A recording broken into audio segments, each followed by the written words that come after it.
Bom, boa noite a todas e todos. Nessa sessão do Cineclube Retrolâmpago, vocês vão ter a oportunidade de assistir The Big Parade, ou O Grande Desfile, como foi o nome do filme no Brasil.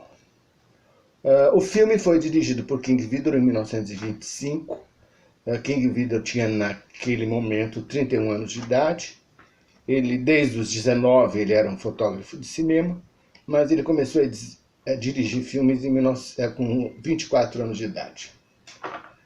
É um filme grande, um grande filme e um filme grande. Nas memórias do King Vidor, ele conta que houve uma preview do filme com mais de 3 horas de duração, e isso foi efetivamente considerado demais. Daí ele passou dias cortando pedaços de praticamente todos os planos para deixar o filme nessa duração com a qual ele foi lançado e que a gente conhece mais ou menos nos dias de hoje. O filme foi lançado no final de 1925 e ficou meses em cartaz na Broadway de Nova York. O filme tem grandes interpretações de John Gilbert e de René Adoré. O John Gilbert estava no auge da carreira dele, vocês viram, aliás, ele no A Carne e o Diabo. E carreira, aliás, que seria grandemente prejudicada quando chegou o cinema sonoro. O cinema sonoro e a voz do John Gilbert foram desculpas para que os grandes produtores da Metro-Goldwyn-Mayer, de onde ele era contratado, o afastassem sistematicamente, paulatinamente, da carreira. Ele morreu em 1936, por vários motivos. Talvez desgosto amoroso de não ter conseguido se casar com Greta Garbo, excesso de álcool, com certeza, e esse abandono da indústria cinematográfica. A René Adoré morreu antes. Ela morreu em 1933, mas por um motivo bastante mais prosaico. Ela morreu de tuberculose. The Big Parade foi uma espécie de ponta de lança da investida que a Metro-Goldwyn-Mayer fez ao mercado cinematográfico brasileiro a partir de meados de 1926. Até então, os filmes da Metro eram distribuídos no Brasil pela Paramount, mas a Metro viu a potencialidade do mercado e resolveu investir diretamente. Em agosto de 1926, desembarca no Rio de Janeiro Louis Brock, que era um alto executivo da Metro.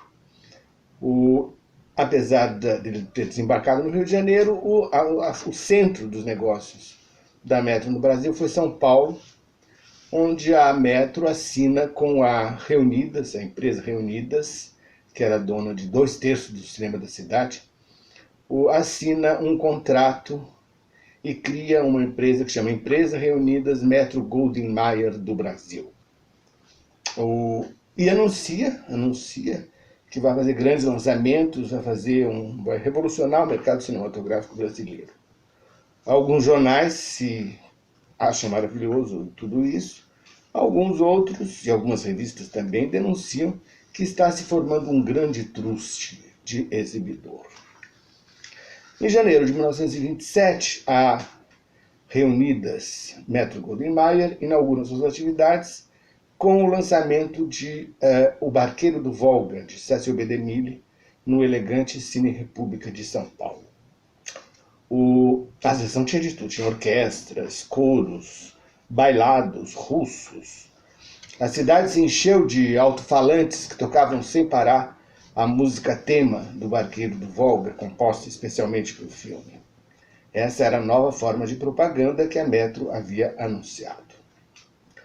No Rio de Janeiro, a associação entre da Metro se realiza com Luiz Severino Ribeiro, que tinha ainda uma pequena cadeia no Brasil, e sobretudo no Rio de Janeiro, em cinemas de bairro. Nas duas capitais, o lançamento do The Big Parade se revestiu de um cerimonial que parecia um lançamento de uma temporada lírica oficial.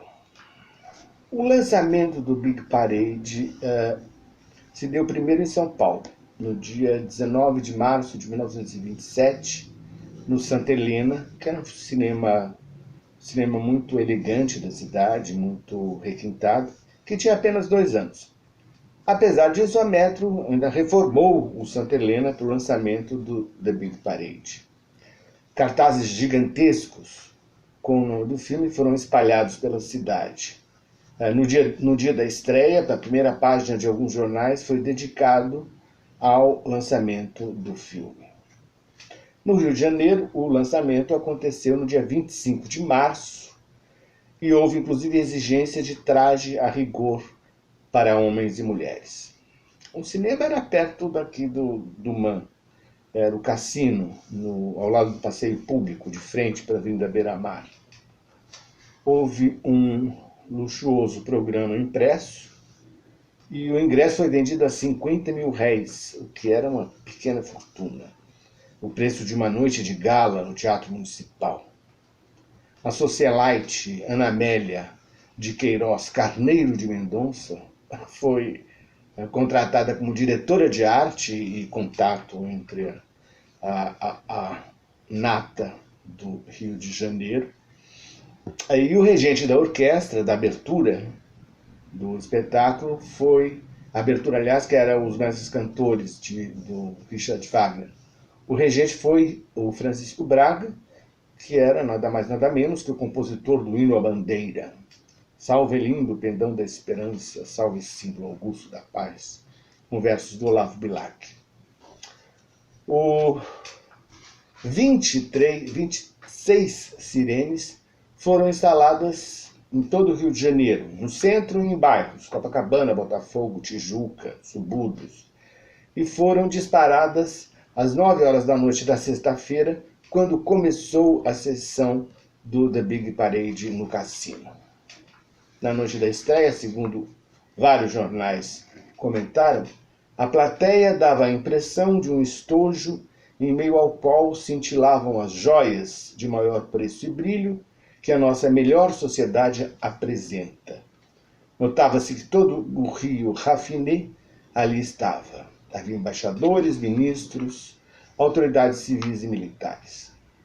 A partitura, o que era um caso praticamente inédito no acompanhamento musical dos filmes silenciosos do Brasil até então, era uma adaptação do original que se executava nos cinemas nos Estados Unidos.